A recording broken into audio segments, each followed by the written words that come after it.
When you look at the incredible diversity of life on this planet, from tiny bacteria to giant blue whales, it's easy to wonder, how did all this happen? Well, it turns out it's all been sculpted by this one incredibly powerful force: selection. And today, we're going to pull back the curtain and see exactly how it works. It really all boils down to this question, doesn't it? What is that secret sauce for survival? What's the recipe that lets some species hit the jackpot while others just fade away?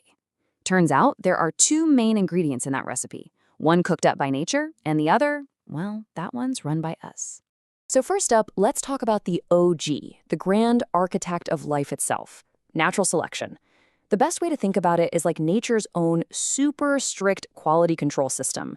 It's constantly testing, tweaking, and refining every single living thing to fit its environment just a little bit better. It is incredibly slow, but unbelievably powerful. Now, this isn't just chaos. There's actually a surprisingly simple logic to it all, a 5-step process. It starts with just a little bit of variation in a population.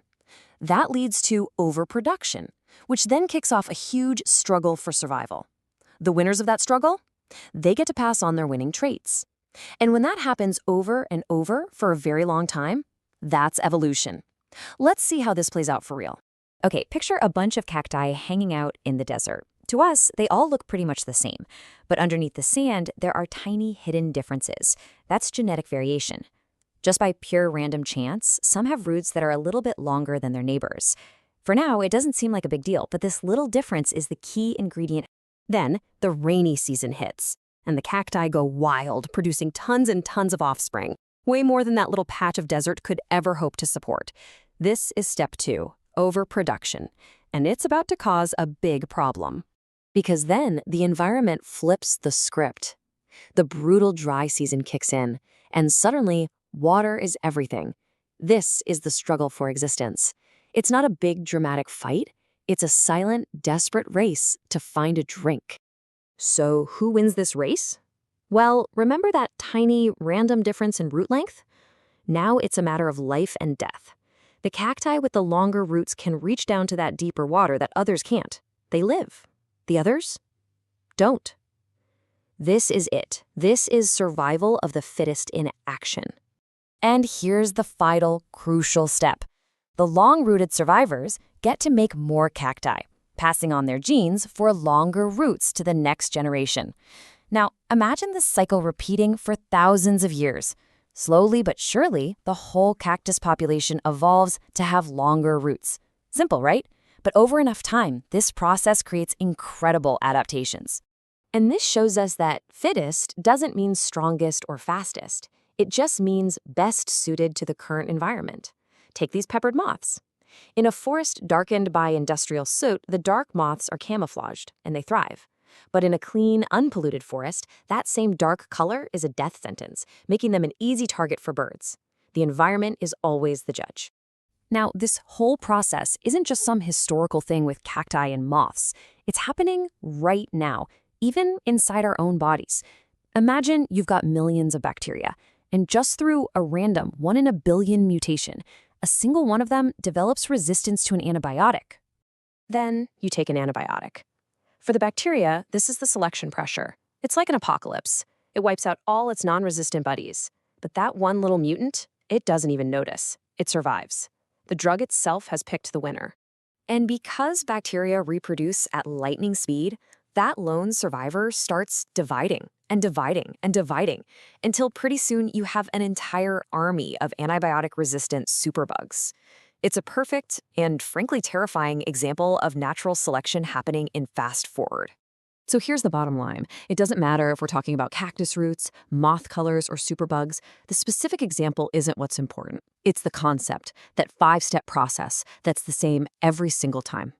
Once you get that, you can see it happening everywhere. Okay, so that's how nature does it.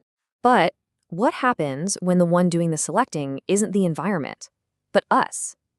Well, that brings us to the other side of the coin, artificial selection, where we humans grab the steering wheel of evolution. And the definition is actually pretty straightforward. Instead of nature deciding who lives and dies based on survival, we pick and choose which organisms get to reproduce based on traits that we like. You've probably heard it called selective breeding. Let's use sheep as an example. A farmer wants sheep with thicker wool. So instead of just hoping for the best, the farmer becomes the force of selection. They look at their whole flock and they pick out only the ewes and the ram that already have the thickest, fluffiest wool. Then they play matchmaker. They breed those chosen sheep together. And, no surprise, a bunch of their lambs are born with that same great thick wool. The farmer is basically concentrating the genes they're looking for. But it doesn't stop there. The farmer does it all over again. From that new group of lambs, they pick only the absolute best of the best, the ones with the thickest wool, and breed them. You do this over and over, generation after generation, and you can create a whole new type of sheep that reliably gives you exactly the wool you want. So now we've got these two really powerful forces, both shaping life in different ways. Let's put them side by side to really get to the heart of what makes them different. Really, the single biggest difference, the one that changes everything, is the selector. In natural selection, the judge is the environment, climate, predators, food. In artificial selection, the judge is a human with a very specific goal. And that one difference leads to all these others. Take speed. Artificial selection is incredibly fast. We can create massive changes in just a few generations. Think of dogs. Natural selection, it's painfully slow, taking thousands, even millions of years. And the outcome is totally different too. Artificial selection gives us all these new varieties of things we already have, while natural selection is the engine that actually creates entirely new species and fuels the incredible biodiversity of our planet.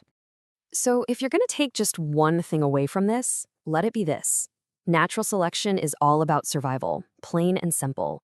It's about being just good enough to stay alive and pass on your genes. Artificial selection, that's about human desire. It's about making something that we want.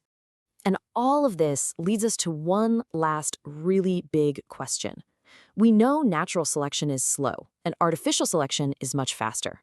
But what happens when new technologies, like gene editing, give us the power to make these kinds of changes not over generations, but instantly, in a single generation? What does that mean for the future of selection itself? That's something we're thinking about.